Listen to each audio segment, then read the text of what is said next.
ኤርትራውያን አትሌታት ተክለማርያም መድሕንን ሳሙኤል ጸጋይን ብ24 ሕዳር ኣብ እስፓኛ ኣብ ዝተኻየደ ክልተ ውድድራት ጉያ እግሪ ኣንጸባረቓ ዓወት ኣመዝጊቦም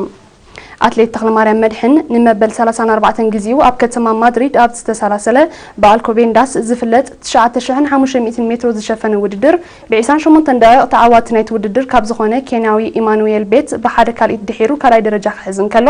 ኤርትራዊ አትሌት ጎይቶኦም ክፍለ ድማ ኣብቲ ውድድር ሓያል ተወዳዳርነት ብምርኣይ ብ28 ደቂቕን 19 ካልኢትን ራብዓይ ደረጃ ብምሓዝ ውድድሩ ዛዚሙ